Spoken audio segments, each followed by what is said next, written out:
right, welcome back to the No Leon County podcast. I'm your host, Michael Rice, and tonight with me we've got our co-host Daniel McCausland and special guest Jeremy Story. Welcome to the show, Jeremy.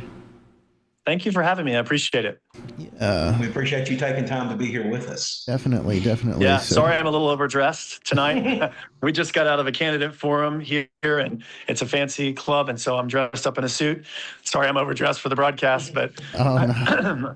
It was either this or my car, so I figured this would be better. Way better. Yeah, you're fine. So Jeremy is going to be, he's another candidate running for the seats, District 10 is the... Yes. Yeah.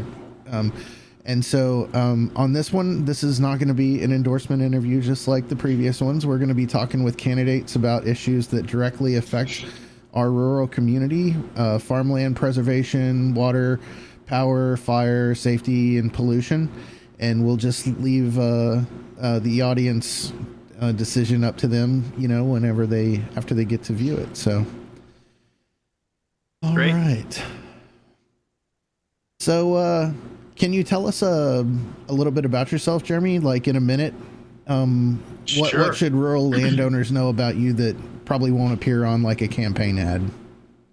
Well, I mean, one thing is I think I'm the only candidate that lives on a ranch. So I live just outside of Page Giddings on a cattle ranch. I own 68 acres, soon to be probably hopefully 79 here soon in the next year.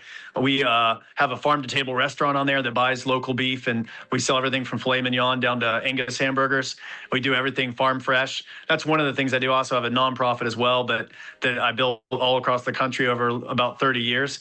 But just one thing that people might not know is when I finish this interview with you, I'm going to take off this fancy suit after I cross a cattle grate and cross all my hay bales, and then climb in my house there on the ranch. So that's Nice. one thing people need to know is I think a lot of people have ideas about agriculture, or they have thoughts and beliefs, and I don't doubt them, but I'm living it out. I live there. I'm actually helping feed the county. I'm helping people understand where their food comes from. That's the whole nature of why we have an agritourism business there, for people to come and be able to see how their food is made, where it comes from, and begin to be self-sustainable on their own. So yes, I have I hope good policy ideas, but also I'm living it out. So you know what I'm going to do in the future because you know what I'm doing right now. Nice. That's good. That's good. A lot of candidates that run don't understand rural life at all, or what it's like to be a farmer or rancher. So just to give you a little, let's make this real. Before I put on this suit, just to come here to this place, I was consulting with my wife on how she could increase and rebuild our chicken enclosure. And she's also working on a hydroponic system that we're working on for growing things inside our barn. And so that's where I was before I put all this on and came here to this candidate forum. I was almost late because I stayed a little too long having that conversation. But I can tell you a little more about me from a political perspective, but you said something that people might not know. There you go. Yeah, that's great. So as someone who's involved in agriculture, do you feel prime farmland should have protections similar to wetlands or conservation lands? Yes, no, or why? I'm dealing with the background noise here of music, so could you say that question one more time? I said, should prime farmland have protection similar to wetlands or conservation lands? Yes, no, or why? I want to be careful. I don't like how the EPA can say, oh, that area over there that used to be dry land, well, it's got some water that's standing on it now. And so now you got a wetland and you can't do anything with it. So I'm not a big fan of the EPA taking over people's land. So when you compare property rights to that, I say no. But in terms of should we have farmland protected? Yes, but it's the like wetlands that concerns me because I mean the farmland should be protected because it's people's property rights and because it's farmland. You know, the way wetlands though are protected, unfortunately sometimes from the federal government at least, is all of a sudden you get some moist area on your land, and then the federal government tells you can't use it. If that's what you mean by protecting farms, I'd say absolutely not. Keep the federal government out of our farms. But I do believe that the federal government should be involved in protecting agriculture because I believe it's a national security issue. Food security is a very important thing. You can't fight anything. You can't do anything if you don't have basic food security. And so I do believe we should protect agriculture and farms. But I just want to clarify the like wetlands thing bothers me a little bit because I know how the federal government like wetlands. For example, my father-in-law, they have some land out near Corpus Christi. All of a sudden, it got a little marsh on it. Well, they were told you can't develop or do anything on that part of your land, and they're not trying to build a subdivision. They just want to enjoy their land. So I'm a little leery of the like wetlands part, but yes, I am 100% for protecting agricultural land. Perfect. Yeah, I appreciate the clarification on that. That helps a lot. So if industrial developers can outbid farmers for land, do you think the government should step in, or is that just kind of the free market? If professional developers can outbid farmers, I think we do need to incentivize agricultural production. We do that, for example, with tax breaks in Texas. It's not a federal thing, but we do have issues where you get ag exemptions. I have ag exemption on my land, for example. So I think that there's need to incentivize food production. So to the degree that we can help farmers have affordable land so that they can actually farm, because if you pay so much per acre that you can't actually make it marketable, then that's a problem. So we have to find ways to make marketable land available to farmers. So if people are really truly going to farm and they're really truly going to produce crops, and we can multiply sort of small business farmers, I think that's a great program to incentivize, because it's not picking winners and losers. It's actually dealing with your food economy, your food security as a country. Yeah, I think that's kind of the issue I'm looking at here personally. I've wanted to grow my operation for quite a while, and I can't compete. When I very first moved here, land was $6,000 or $7,000 an acre, and now it's a 10. And if you want something that's large, they're wanting even more, because you've got these data centers and solar farms that are coming in, and they're paying $15,000, $20,000, $30,000, $40,000 an acre for it. And I could never make anything cash flow at that. Well, I do want to say you don't really want the federal government messing around with the free market. That generally doesn't end well. For anyone. Yeah. It empowers them to do things that maybe it benefits you for the moment, but then it doesn't benefit you, and they turn it in a different direction. But on the other hand, we could incentivize through different programs like we do on the state level. I think it's more of a state way to go about this with property taxes and stuff.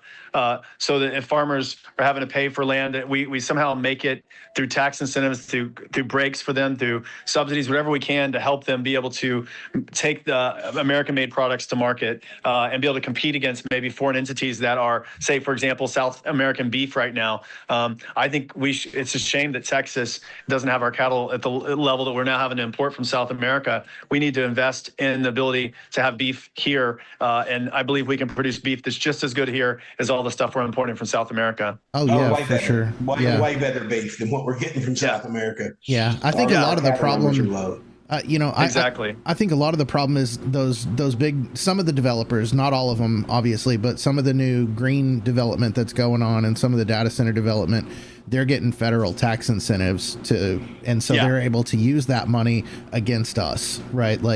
And that's right. The part where it feels kind of lopsided or something right now and that's my point is, there's an example of somebody empowering the federal government to pick winners and losers and get involved in the free market, and then it jacks things up. So instead of then retaliating with then somebody else gets a new break, I think we just should end the federal government picking winners and losers. And like I said, there's one exception I would make for that. I don't really say picking them, but there should be incentives for agriculture because it is so important to building a nation. Absolutely. You can't build a nation that's hungry. You can't build a nation that depends on Russia for its wheat, which we do a lot, Russia and Ukraine, right? We really need to be building that up here. It's a national security issue.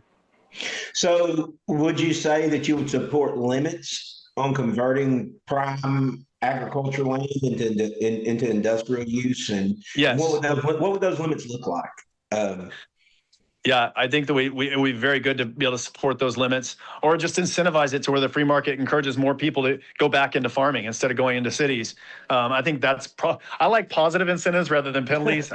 You're probably hearing that from me. I am a big believer in the free market. And so I'd rather have positive incentives for farmers and for people to encourage small business farmers to rise again. Right now, you have just you have large conglomerates that are doing a lot of our farming, and we need to find ways to incentivize people to go, wait a second, no, it's economically viable. The government wants to help us be able to produce food and to be able to have our own small, successful business and have a multitude of those across the state instead of just a few points of failure of major corporations. If any one of them were to fail, these big conglomerates, it's a problem. Or if there's an outbreak in their production, I think it's far better that we support a bunch of families and have a lot of small businesses. Not only are small businesses great if you're a chamber of commerce and you're thinking like, Main Street, but they're also great for agriculture. And so we have something called the Small Business Administration. We have the Department of Agriculture. We should be incentivizing in similar ways that we incentivize small businesses and the way we think about, the video store down the street or whatever. Maybe I just dated myself by saying video store, but the point is we should be incentivizing small business farmers. But you did give an example just now where the government did pick a winner and now it's messed up the market. Yeah. And that's part of the problem. So I don't say let's retaliate. I say let's fix the problem of the fact that we started picking winners and losers in the first place, and let's not incentivize and pick, data centers win, farmers lose, right? Yeah. That's the problem. All too often, the winners you pick are the billion-dollar corporations and not. I hate that small voices get squashed by the government. It bugs the heck out of me. There's something in me that just doesn't like people using government power to silence people just because they don't have as much money as somebody else or don't have as much power or voice. I think that's what a United States representative or any elected leader should do, is be a voice for the people. And I hear this all the time from politicians, and you didn't get a chance to ask me much, and you can probably in a minute here, about my political background, but I get so tired of politicians saying things like, well, you need to stay in your lane. And what that is politicians speak for, I'm not going to do anything to sort of help people locally. If it's risky, I'm going to, quote, stay in my lane and not rock the boat because I'm a coward. I mean, that's really what they're saying. We need people who are courageous that realize the reason why they have any power whatsoever is to speak up for the powerless. And I think agriculture is one of those examples in our country that's viewed as powerless.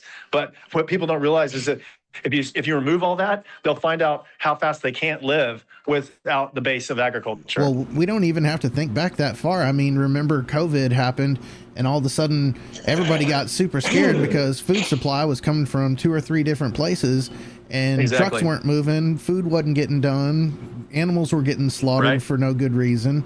Like that should have been a real eye opener for folks to want to go down this incentivizing more local stuff. Well, personally, I believe that it was, just on a real personal level, not Congress level, I believe it was God giving us a reprieve to show us the dangers that we're in right now. It's a grace gift. We should have seen it. We should be doing new things. And I feel like we've just kind of circled back to same old solutions. And we need to business realize. As usual. Yep. Business as usual. No, there were some important lessons that we did not learn during COVID.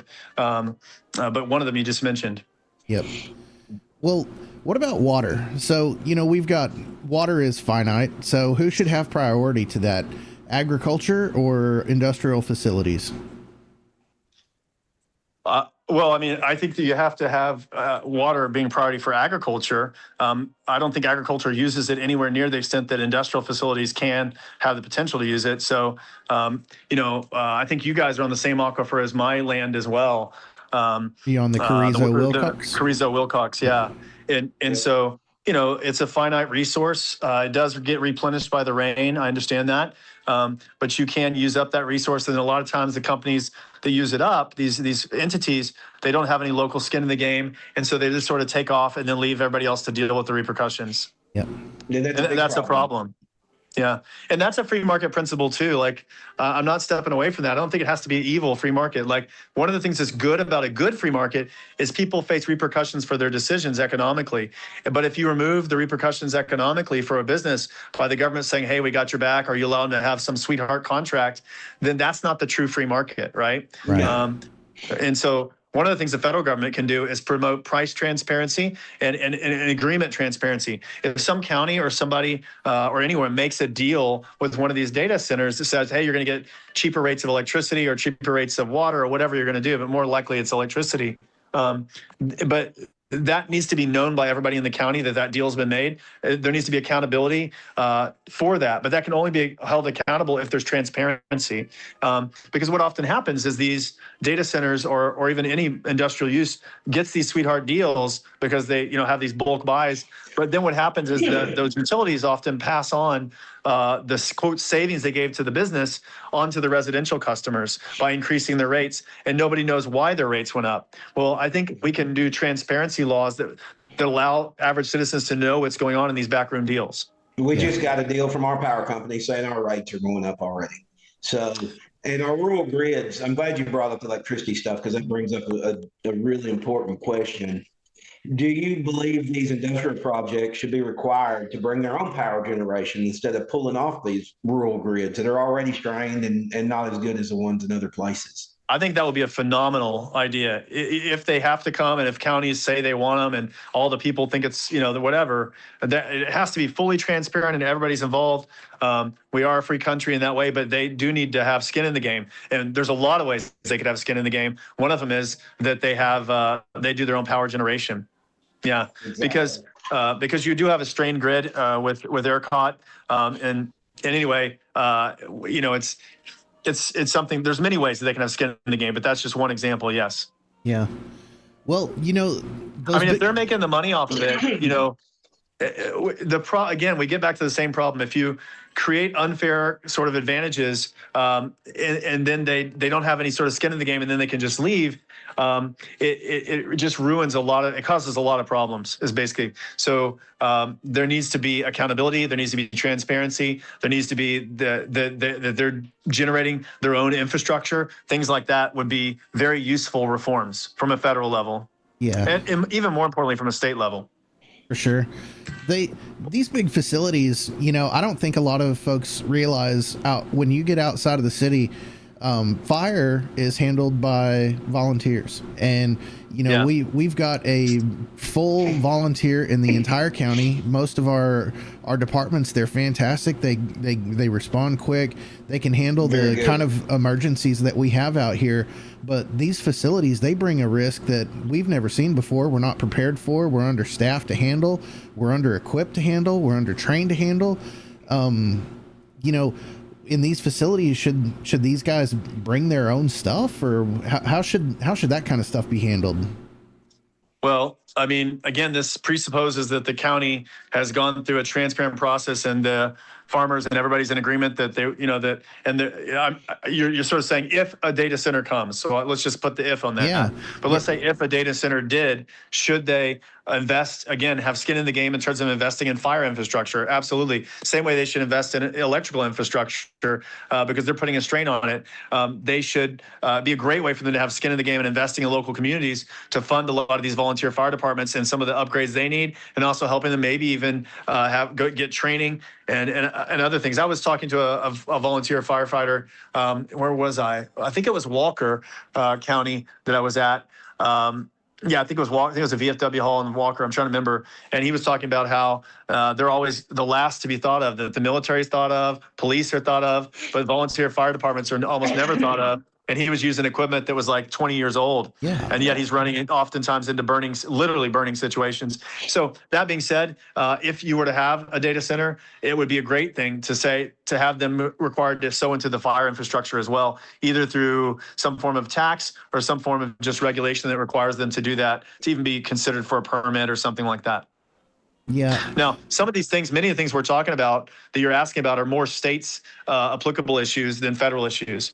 But I'm trying to give you answers as to what I would generally think. But that doesn't mean the federal government can accomplish all of these things, because many times these are things that can be done better and more, not only better, but actually appropriately through the state of Texas. And I'm very well versed in the state of Texas because, I've served on our state Republican Party, as state Republican Executive Committee for 2 years. I was our state chaplain of the Republican Party of Texas for 4 years. I've worked in the legislature to try to reform laws, to even when I have to speak out and help Republicans realize they're running in the wrong direction sometimes if they're not sticking to our priorities. Those sorts of things I'm familiar with on a state level, but on a federal level, you have some less leverage for many of the things we're talking about. One of the reasons is because ERCOT is is many states, they're trans. It's going across the border of the state. It's interstate commerce. But in Texas, we have ERCOT, which is largely just a grid here in Texas. So it makes it a little more difficult for the federal government to deal with things like electrical issues. But the federal government can do things like price transparency, stop picking winners and losers, some things like that. Do you think with our volunteer fire departments, and we're getting a lot of applications for these battery storage facilities, the BESS facilities, where they store lithium-ion batteries, our local fire department Right. can equipped to handle that. Do you think Sure. these industrial facilities should be required to fund on-site fire staff with the specialized equipment? Yeah, I think they need to, because there are a very big danger. In fact, when I was on the state Republican Executive Committee, we actually dealt with the resolution, and I voted for it. That was to do similar things you're talking about to really stop the onslaught of these just being thrown across our state without any consideration to their danger or impact. I think technological progress is going to happen. If you just look at history, our conversation here today is not going to stop history. I mean, you look at history. When my grandmother, she was born in Nacogdoches. I remember her telling me when she was first born, they were using wagons. And she remembers the first time she ever saw lights when she snuck into town to go watch a movie and saw all the lights on the thing. And then she said, all of a sudden they had cars. And then she was flying in airplanes. And then by the time she died, they were doing rockets. So can we stop that sort of thing? No, it's probably not going to be stopped. But that doesn't mean we just run headlong into it without consideration of the impact, or allowing people to sort of, all these corporations to get away scot-free with literally no skin in the game, no risk, and then basically raping the environment of Texas and then leaving once they're done and they've gotten their profit. That's not a good plan. We have to know that we can't just stop technological progress. That's just not going to happen. Even if we wanted to, we couldn't do it. But we can institute laws that will help make sure that we don't get our land raped and make sure that farmers aren't squashed out. All those sorts of things can be done. So responsible growth. We're not anti-growth at all. We're for responsible growth. And my main point is that even if you were anti-growth, or I was, that's really not. History tells us we're not gonna be successful at that. So the question is, how do you manage growth, and how do you not just let corporations come in with no skin in the game and then just basically push out farmers, push out land, leave big holes in the ground, use all the water, worse yet on the the battery systems you're talking about, cause massive fires and not provide training, and then you have firefighters that die that were just volunteering. These things there has to be regulation to require the infrastructure that they need. If your county or whoever is gonna put one of these in, then there has to be the appropriate infrastructure required of them to do it. They need to be a part of making that happen. It doesn't need to fall in a local county that's already stressed out financially to now all of a sudden become the supplier of everything that's needed for some huge data center. That's just not, I want to use the word fair, but it shouldn't even be legal. It's raping the rural counties. Yeah, I agree. Yeah. Do you think those regulations would be better fit at the state level or the federal level, or where do you think that would best fit? Yeah, just to be honest, I mean, I would say I hesitate to answer this because it sounds like a cop-out, but it is so true. A lot of these things we're talking about are better affected at the state level. I say that because I have a lot of experience at the state level. You're dealing a lot with counties, cities, property taxes, regulations, incentives that we can provide or not provide. A lot of that state. However, the federal government has gotten involved in a lot of this production of data centers, and they are picking winners and losers. And by that, I mean they're saying we're going to incentivize data centers, but not farmers. And I think that we need to get the federal government out of that business. And I think that will help a lot with the state being able to then better promote responsible growth. But when the federal government is kind of throwing their weight in the middle of it, it makes it much harder for Texas to do what Texas needs to do to control these battery stations in an appropriate way and to control the growth of the data centers in an appropriate way if the federal government's messing in our business. So one of the things that I think I could... What works in Texas doesn't work in California, and vice versa. Yeah. Right. And being a person who is 100% for the state of Texas and seeing us control ourselves here locally, and also not wanting to look like California's government, I would like the federal government to stay out of our business. And one of the things I would want to do as a representative is when I'm allowed to vote on things, I would, and even creating new laws and things, I'm going to be looking for ways to disempower the federal government from getting in states' business rather than empowering the federal government to get into states' business. So that's why when you ask me questions about like, well, what could the federal government do? I get a little leery because I don't want to empower the federal government to further squash people. I Right. want to get them out of the business of doing that and then let Texas do that. Now, here's the thing that a United States representative can do that isn't just passing a law. Again, it gets to that whole thing of not staying in your lane, which is they talk about. Why can't I, as if elected, use the influence and authority that God would be giving me and voters would be giving me to then walk into and talk to state legislators and deal with counties and help them deal with these problems so that they don't just get overrun. I think that's just an influence situation. That's just a relational situation. And that's saying, I'm going to go help you, even though it's, quote, not my lane, but yet here I am as a federal representative. Why can't I come and help the counties in my district and help them in the things that they're interested in? Even if it's not passing a law, it can be just calling up people. It can be exercising leverage of your influence to try to help promote that welfare of the counties that you're representing. So it's not all just about votes. It's also about being willing to get your hands dirty, call people, make things happen so that people are protected appropriately. So on this protection, should these industrial facilities be required to carry long-term environmental liability insurance? You mentioned Yes. the environment multiple times earlier, so there should be required to carry some long-term environmental impact. So it's 10 years. That gets back to the whole skin in the game thing, right? Yep. If they just kind of take all the natural resources and then leave and they've got some sort of shell corporation where there's nothing left over and you can't go after them for the damage they've caused, there needs to be something that they're investing so that there actually can be reparations to the damage that's been caused. And so they need to be investing into that so that they can't just, go build one of these things and then leave and it becomes an eyesore and it's destroying things. Yes. I mean, the answer to that is yes, there should be insurance or requirements for them to invest into a fund of some sort that allows that local county to not be left holding the bag. I mean, that's the bottom line. Yeah. Michael's got an interesting take on that, being from West Texas, don't you, Mike? Yeah. I don't know if you're familiar with like out in Pecos County, all the mess that has come from all the abandoned wells that they've had out there.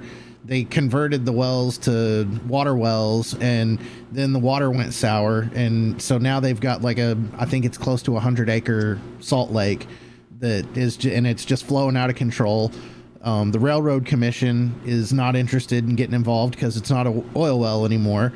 And so now the landowners are just stuck with a giant salt lake and it won't stop running and no one wants to take responsibility. And that's the problem right there. Yeah. That's what I'm talking about. Stay in your lane. No one wants to take responsibility. Everybody wants to play it safe. They're not being public servants. Drives me freaking mad. That's why I'm running for Congress, because I want to be an advocate for people. I want to be able to see good things happen for this district. And I'm tired of people just sort of padding their resumes and careers in Washington and not sticking their necks out for people. I have no interest in that whatsoever. Life is too short to do something silly like that. I want to be able to use the position to help the people in my district and to be actively engaged in the things that they're dealing with and helping our district do better, not just playing comfortable, risk-free life. That's not a problem. I mean, there's times where you have to rock the boat. I know that you hear people talk about, be an ambassador. Yeah, I know how to be an ambassador. I've worked all over the country. I can do that. But if every single time your approach is be an ambassador, don't get involved and, just kind of stay aloof, then that's not going to be helpful in every situation. There's many times where you do have to get involved and get your hands dirty and not just sort of pursue the path of least resistance. Yeah. 100%. Well, can you name a position that you hold that would upset either developers or donors? A position I hold. I'm trying to think that would upset developers or donors. Like who donors to what? Your I'm campaign. confused. Donors to Oh, you. I see. Well, let's do the donor side of it. I've run a nonprofit for, whatever it is, 28 years or so. I've worked with billionaires. I've worked with people that give $25 a month to help us accomplish changing college campuses across the country. And I made a promise when I was about 18 to myself, 19, when I started that movement. No matter how big it got, no matter how many people gave, I would never change something that was our principles just because somebody gave about a bunch of money. And the other thing I made a promise myself was that I would treat the $25 donor just like I'd treat the billionaire. And I've kept that for 30 something years. So there may be people that say that's what they want to do, and I don't doubt it. But all again is to go back to that's what I have done. I can walk into a room with a billionaire and be equally involved in listening to what they have to say as a $25 a month donor. That's just a personal conviction that I have that that money doesn't run the world. And relationships do, and personally, I believe honoring God does. And so I don't believe just because somebody has less money than somebody else means you don't listen to them. It just bugs the heck out of me for that sort of a thing. So no, in short, when you talk about donors, yeah, if somebody wants to give me money to help accomplish the conservative values that I have and to move forward, to see that happen in Congress and to get Congress unstuck, to cause the federal government to spend less money and get out of debt, to cause us to secure the family, secure the border, and secure the economy, which are the things you see on my website, to improve education and to stop the nonsense we're seeing taking over so many of our schools, and to actually get our schools into better places of health and get the federal government out of education by canning the Department of Education. If somebody wants to help me do those things by giving money, great. But if they want to try to control me because they give them money, it's never going to happen. Never going to happen. And so, no, I don't mind offending donors if that's what's needed in the best interest of people. In terms of developers, I think some of the things we've talked about on this podcast might upset developers. I understand, I literally, let me say it this way. I live very close to SpaceX, right? I don't know. I would say my ranch is 10 miles, maybe. I don't know the exact thing from SpaceX. So I don't know, 15 miles. We're very, very close because SpaceX is in Bastrop County, and I'm right on the edge of Bastrop County there. And so I understand the need and the pressure that they have over there to do data centers and whatnot. So even me conversing with you about this, I'm sure might be offensive to that. But I actually think, on the other hand, that many of these companies, they will, if required, I think they can do these things because. Meaning they can have skin in the game. So I guess you just have to make people mad sometimes in order for the betterment of the whole. I'm not seeking to make anybody mad. I'm just seeking to make sure that if somebody's going to do a data center and it's important to our national security or to forward movement, and we obviously can't stop all forward movement, nor does anyone desire to, then I think that they should be responsible and have skin in the game and not be able just to come in and just rob people. And I also think that everybody in the county should be fully transparent about these deals so that they can either reject it or accept it. It needs to not be a backroom deal that was foisted on everybody. And so if that makes people mad, I just call it basic fairness, basic free market principles, basic protection of our agricultural societies in these counties. And at the same time, acknowledging that we do live in a world that is moving forward. So to me, that's just common sense. And if that makes people upset, I guess it makes them upset. Well, I've got one more question for you, and then I'll give you a couple of minutes to tell everybody why they should vote for you if you want. So, what question do you wish that rural voters would ask every candidate? I've had rural voters asking every candidate lots of things. I mean, honestly, there've been, that's all most of we've been talking to is rural voters, because this district is, if you count Brazos as rural, which I would say it is in a lot of way rural, 75% of this district is rural. So all these forums we're having, it's all rural people asking questions. But what are they not asking? That's a hard one, because they're asking everything. I guess that's a real hard one. I mean, I've been asked just about everything. So Okay. what are they not asking that I want them to ask? I think we've covered a lot of these topics. Okay. I don't know. I would say I like to learn from people. I don't know if this is exactly the question you're asking. So I like to just say, okay, well, what is the problem? Tell me the details of it. So I'd love to have them ask questions that help me better understand what's daily going on in Madison County, in Leon County, in Trinity County. Like my grandfather grew up in Groveton. Like that's in the middle of Trinity County. It's one of the smallest counties in terms of population and stuff in this district. My grandfather was born there, grew up there, met my grandmother in Nacogdoches, the whole bit. So, I want to hear what everybody's dealing with, and I want to be able to help them. So I would say the questions I want them to ask are questions that help me think better about how to make their everyday lives better, through the limited authority that a United States representative has. The government is not the solution to your problems. I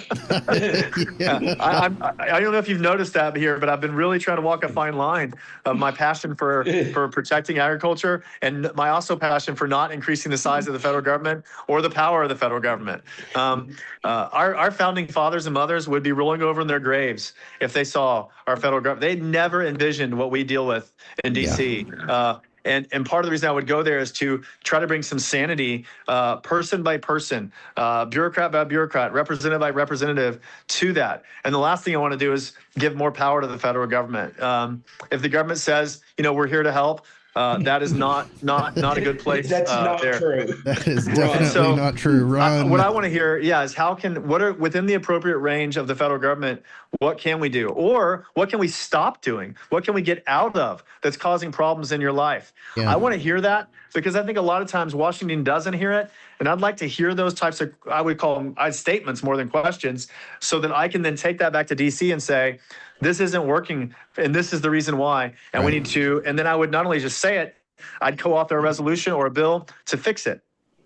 All right, well, let me give you 30 seconds to a minute to just, if there's something we haven't covered that you think is important for folks listening to this to know about you before they head to the polls. To know Jeremy's story. Well, we've talked about a lot, guys.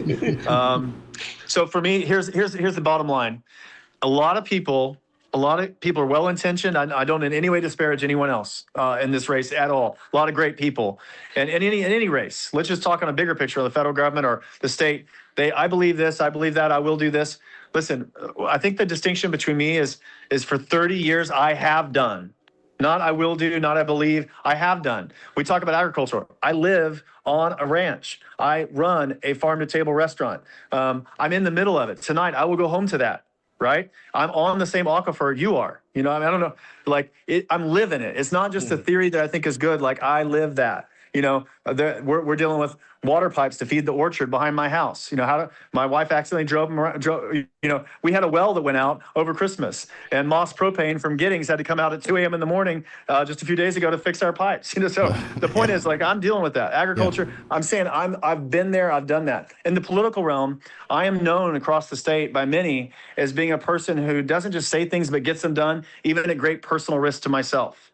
And I've done that in all different areas. And that, I think, sets me apart. As our state chaplain, I was constantly advocating as our state Republican Executive Committee from Senate District 5, which are many of the counties in this area. I was advocating. And even when I saw fellow Republicans proposing bills that were actually contradicting our Republican principles, I would work with them and to talk to them about why this can't happen and why we need to change it. For example, the Texas is not for sale bill that stopped the sale of land around military institutions and other places to foreign governments. I was on the Legislative Priorities Committee. I was appointed to that in the State Republican Executive Committee, which makes our role to work with the legislature to get these priorities passed. And one of our priorities was Texas is not for sale. So we have this bill that was put through the legislature. Well, we're reading it on that committee, and there's a handful of us, and we're seeing that there's a big loophole in it that says, hey, you can't buy land. Don't do that. But if you have a temporary visa, you can. Like that ruins the whole bill. Yes. So we said no.